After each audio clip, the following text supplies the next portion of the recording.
A histogram is a graphical representation of the distribution of data using adjacent bars. The vertical axis is labeled frequency or relative frequency. The horizontal axis is labeled with the interval of data each bar represents. Let's create a histogram based on a sample problem. We want to create a histogram of the table of 36 test scores.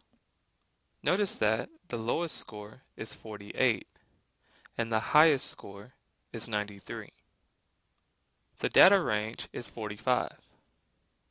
The number of bars in a histogram is typically between 5 and 10. The data must be displayed, proving sufficient detail. For the sake of this example, however, let's try 3 bars and see if this works. The length of each interval of the histogram equals the range of the data divided by the number of bars that we decide to use. In our example, our range is 45 and we use 3 bars. 45 divided by 3 is 15.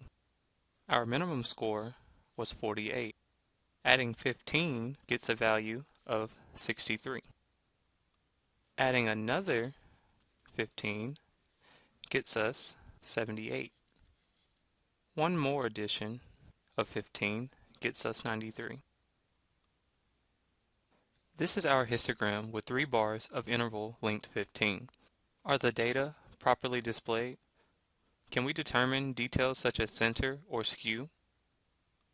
Looking at the histogram, it appears that almost all of the data occurs between the values of 63 and 93. However, we can't accurately describe how the data are distributed between these two values, since the bar graph heights are almost equal. We cannot easily determine where the median score is, and we can't say for certain how the data are skewed. The histogram doesn't give enough detail. We need a histogram with more bars. Let's try 5 bars. Here's the histogram created when the data are distributed in 5 bars. We know the range is 45. Dividing by 5 equals 9, so the interval is 9. Are the data properly displayed? Can we determine the skew of the data? From left to right, the first bar has the lowest frequency, and the height of the bars increase with the 4th bar as the highest. The frequency decreases with the height of the 5th bar. The data appears to be skewed to the right.